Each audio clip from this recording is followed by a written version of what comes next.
Katie, can you tell me what happened on the day of June 14th? I can try. V and I showed up at Allegra's place about mid-afternoon.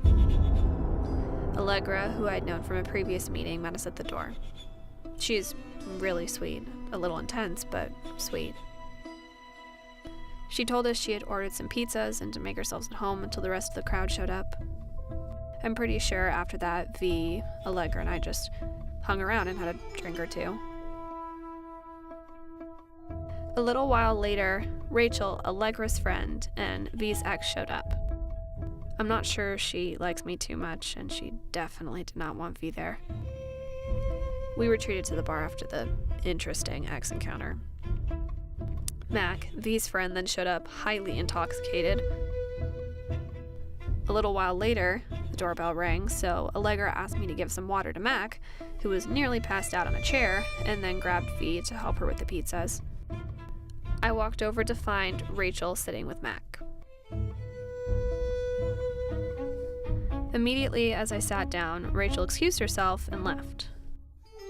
I can only assume she just didn't want to be in the same room alone with me. Once she left, Mac, in his drunken stupor, began trying to make moves on me. I was really shocked, him being Freddie's really close friend and all. I had to call in V. V was beyond upset, but he's seen Mac get that way before with other women and just decided to take him home. The day slowed down from there, and we all ended up staying the night.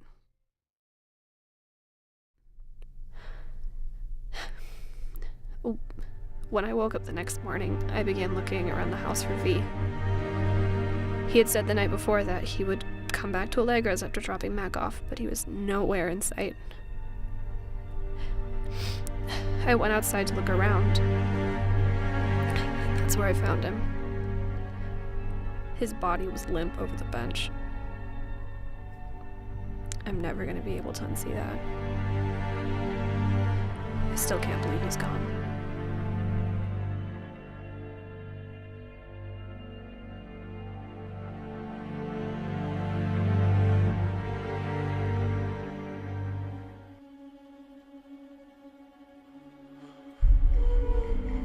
Do you recall what transpired on the night of June 14th? Well, now that my lawyer's here. Yeah, I'll tell you what I know. V, my cousin, was back in town after his vacation to Italy. He was back in town and my parents were out of town, so I invited him over for some family time. Last minute, he tells me he's bringing his new girlfriend. Katie Kennedy? I don't even know. He changes flavors every month.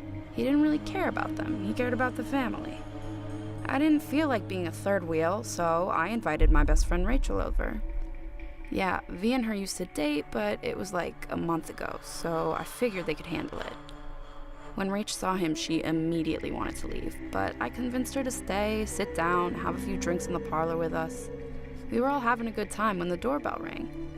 V and that Katie chick runs off to grab another bottle, and I left to go answer the door for V's friend Mac. I assumed that V invited him, but I didn't mind. They've known each other for so long. He's basically family. As usual, though, he was plastered, completely drunk off his ass. V greeted his friends from the bar across the living room. It was like 4 o'clock in the afternoon, and I literally had to escort the idiot to the parlor chair. You do this shit for family. Rach told me to grab a glass of water for him because he wasn't doing so hot. Okay, now listen closely, detective. I was walking to the bar, but V and his girl didn't notice me. Look, Katie seemed fine. A little spacey, a little too tipsy, a little too blonde. But I'm not saying she did it. All I'm saying is she was commenting on the size of the house and all that shit, asking where my family got their money, asking V's plans for the future, and I did not like it. But V wasn't bothered. I finally went up to them, grabbed some water for Mac, and then the doorbell rang again. Yeah, it was the pizza, so I handed Katie the glass to give to Mac, and V helped with the pizza. Is that when we fought? No, I don't want to talk anymore. bottom line is, when we went back to the room, Mac was getting handsy with Katie, and V decided to drive him home. The three of us ladies decided to rest off the booze, and the next morning, well, you know. Whoever that bastard is, he's gonna fucking pay for my cousin's death.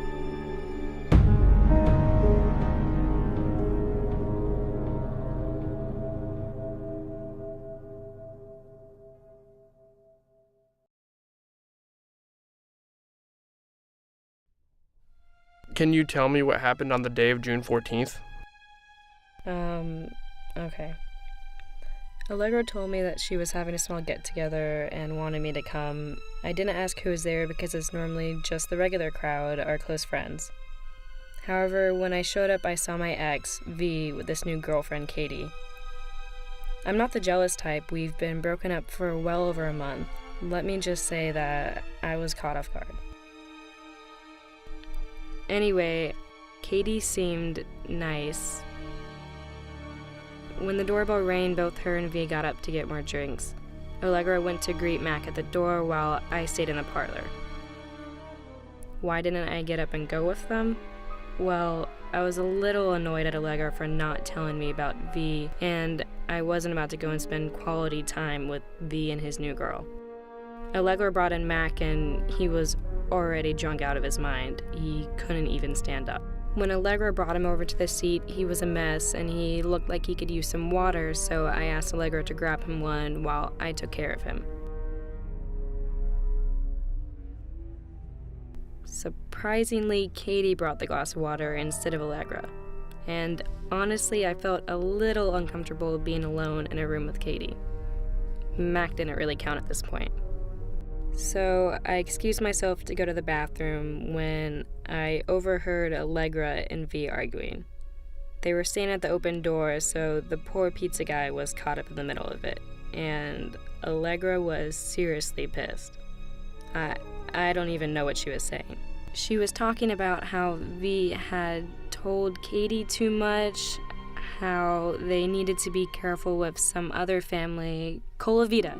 Yeah, they couldn't stop mentioning the Colavita family, as if they thought these Colavitas had some personal vendetta against their own family. I've known Allegra since grade school, so I can tell when she's upset. But this was different. This was some deep shit. Look, she is my best friend. She's practically my sister. I know her entire family, well, thought I knew her family. I don't know. I don't understand what I overheard. But soon it was over. V was kicking out Mac, and the three of us just went upstairs. That's really all I remember. He's a great guy. Was a great guy. I wish that day went differently.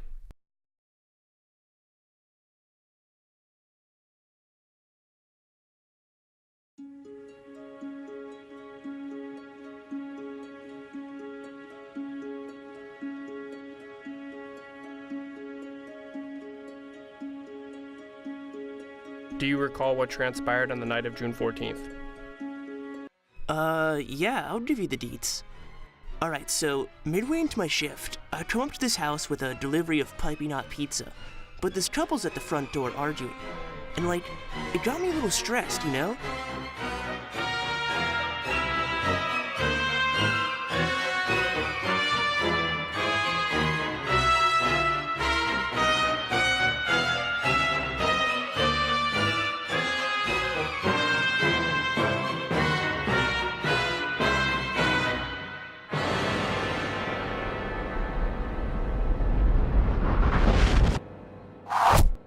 Well, if you're so goddamn unhappy, why don't you bring it up to that hot pool boy you fawn over?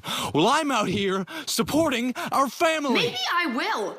And while I'm out, try not to spend Junior's college tuition on your pretty little whores when you realize you're just a pathetic, lonely old man. So, not wanting to deal with all that pressure, I grabbed my cash and set the pizza aside.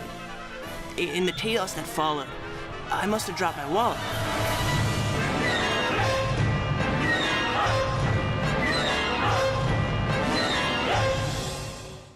So So I come back after my shift's done, looking for it, and I run into my father, into that angry dude from earlier.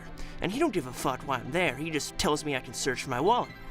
It's like a Louis Vuitton wallet, by the way. My grandpa gave it to me before he died, so like, if any of you guys know where it might be, hit me up, please. I treasure it a lot.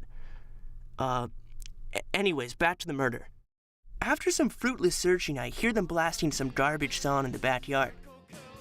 So I wander on over with my Weezer mixtape, ready to introduce these guys to real music, when I see that same dude talking to a different girl now. It looks like they're having a private moment, so to respect their privacy, I don't let them know I'm listening to their conversation. This new chick makes the dude a drink and starts talking about some family. Excuse me, what family was that? Oh, the Colavita family or something. That's what that same guy was arguing about with chick number 1 at the door.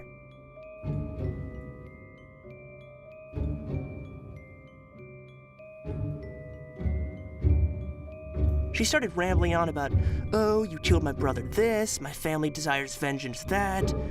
Typical girl problems. I didn't pay close attention to that part.